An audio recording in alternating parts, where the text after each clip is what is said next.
પહેલા તો નવરાત્રીની સૌને શુભકામના।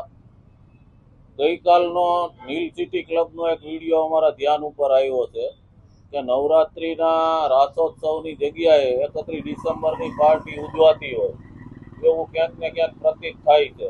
તો આપના માધ્યમથી જે ગૃહમંત્રીએ જાહેરાત કરી હતી કે ભક્તિમય ગરબા સિવાય બીજા ગીતો, ફિલ્મી ગીતો વગાડવા નહીં, લોકોની લાગણી દુભાય એવું કોઈ કાર્યક્રમ કરવો નહીં, તો એનું સરેઆમ ઉલ્લંઘન નીલ સિટી ક્લબ વાળા કરતા હોય એવું લાગી રહ્યું છે। તો આપના માધ્યમથી હું નીલ સિટી ક્લબના આયોજકોને પણ ચેતવણી આપું છું કે ગયા વર્ષે જે શકીરાનું ગીત વગાડ્યું અને પોલીસ ફરિયાદ દાખલ કરવામાં આવી હતી અને પછી માફી માંગવી પડી હતી, તો એવું કોઈ પણ ગેરકાનૂની કૃત્ય ન કરે કે હિન્દુ સમાજની લાગણી દુભાય। રાસોત્સવના નામે પરમિશન લીધી છે તો માતાજીના ગરબા વગાડી એની ઉપર જ લોકોને રાસ લેવડાવે અને યુવાધનને ગેરમાર્ગે દોરવાનું કામ ન કરે। આવી વ્યવસ્થા કરવી હોય તો 31 ડિસેમ્બરની પાર્ટી કરે ત્યારે ભલે વગાડતા અને જે વગાડતા વગાડવા હોય ગીત। અને આજે અમે પોલીસમાં પણ આ બાબતે રજૂઆત કરીને પોલીસ કમિશનરને મળીને પણ ફરિયાદ દાખલ કરવા માટે કહેવાના છે। એવું લાગશે કે આ ખરેખર આ દર વખતે આવું થાય છે તો આ આયોજન લાયસન્સ રદ કરવું જોઈએ। આ ચોક્કસ અમે આજે બપોરે કમિશનરને મળી અને ગયા વખતનું પણ ધ્યાન ઉપર મૂકશું અને આ વખતે તાત્કાલિક અસરથી એની પરમિશન રદ કરે એવી જ માંગણી કરવાના છીએ।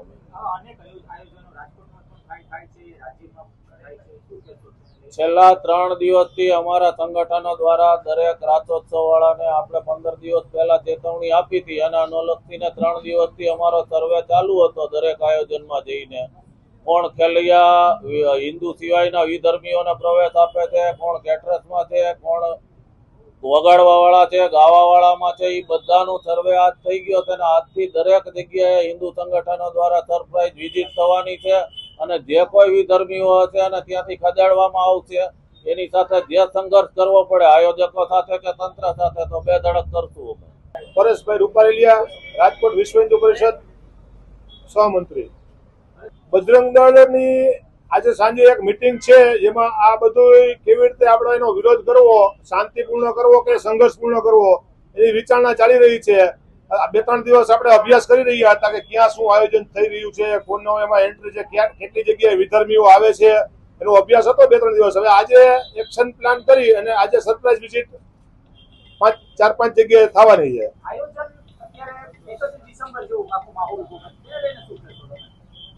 નવરાત્રી માતાજીનો તહેવાર હોય તો તેમાં આપણી સંસ્કૃતિની ઝલક હોવી જોઈએ।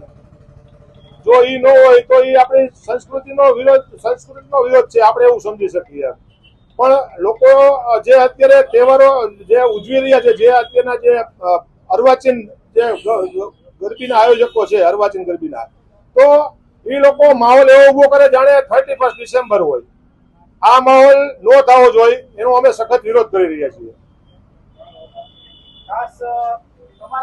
તંત્ર પાસે જઈ રહ્યા છીએ। આજે વાત થઈ એમ પોલીસ ફરિયાદની વિચારણા ચાલી રહી છે કે ઉપરથી જે પ્રમાણે વાત થઈ છે આપણા ગૃહમંત્રીએ કરી છે કે માતાજીની આરાધના માટે આપણે આ ગરબા છે, તો એ વાતને લઈને માતાજીની આરાધનાના ગીતો જ વાગે, ફિલ્મી ગીતો ન વાગે એવી અમારી માગણી છે। છેલ્લા 1-1.5 મહિનાથી તમે જુઓ તો વડોદરાની અંદર બનેલા 2 બનાવ, તેમાં એક પહેલા ગણપતિપુરી ઈંડા અને બીજા નંબરમાં ગરબી પર, ત્યાં પણ ગરબી મંડપની હતો અને ગરબા મંડપની ઉપર પથ્થરમારો થયો। આજે કેટલાક અસામાજિક તત્વો પર્ટિક્યુલર લઘુમતી કોમમાંથી આવે છે અને તે તત્વોનું ઇન્ટેન્સ એક જ છે કે ક્યાં ને કોઈ પ્રકારે ગુજરાતની અંદર કોમી વૈમનસ્ય ફેલાય। આવા તત્વોને ખરેખર કડક હાથે સરકારે કાર્યવાહી કરવી જોઈએ, પ્રજાએ પણ જાગૃત થવું પડે। હું તો લઘુમતી કોમના પરધર્મીઓને, મારા મિત્રોને સમજાવું છું કે તમે તમારી કોમમાં આવા તત્વો જે છે શોધીને બહાર કાઢો। હું કાયમ એક શબ્દ વાપરું છું કે ધર્મ કરતા રાષ્ટ્ર મહાન છે, પણ રાષ્ટ્ર મહાન છે ની ભાવનામાં કોમી વૈમનસ્ય ફેલાવી લોકોના ધાર્મિક તહેવારો પર ખોટા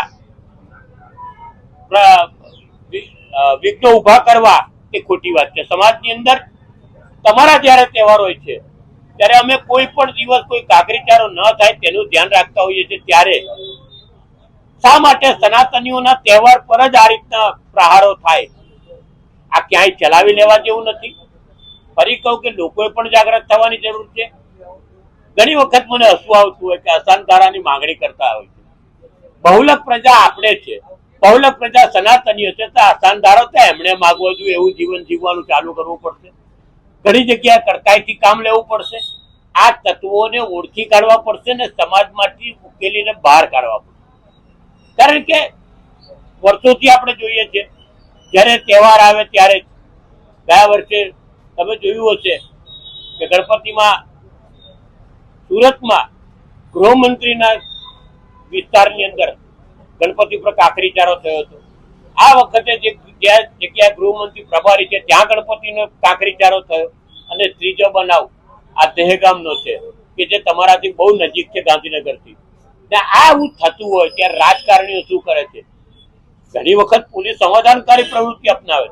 27 હમણાં પકડી લે, 27 હમણાં પકડી લે, 24 હમણાં પકડી લે, 24 હમણાં પણ હુમલો કરનાર જે છે તે તત્વોને ઓળખવાની કોશિશ નથી કરતા. તેની પાછળના તત્વોને ઓળખવા પડશે, નહીં તો આવું બનતું જ રહેશે. એટલે હું કહું કે કડક હાથે કાર્યવાહી લેવી જ પડશે. બાપુ, જે રીતના સોશિયલ મીડિયાની અંદર જે ટ્રેન્ડ ચાલુ કર્યો હતો એ લોકોએ, એની સામે હિન્દુઓએ જય મહાદેવનો ટ્રેન્ડ ચાલુ કર્યો, એટલે આ માતા પિતા એવું કહે છે. શું કે બહાના તો ગમે ત્યાંથી શોધવા પડશે. તમે તો સરતમસે જુદાની વાતો કરતા હોય, અમે લોકો તો કોઈ દિવસ કરતા નથી. ને જય મહાદેવ અમારે તો કાયમ માટે ચાલતી પ્રક્રિયા છે જય મહાદેવની વાત. ને સનાતનની પ્રવૃત્તિ છે, દેવાદિદેવ શિવનું નામ છે, વારંવાર લેવાતું હોય છે.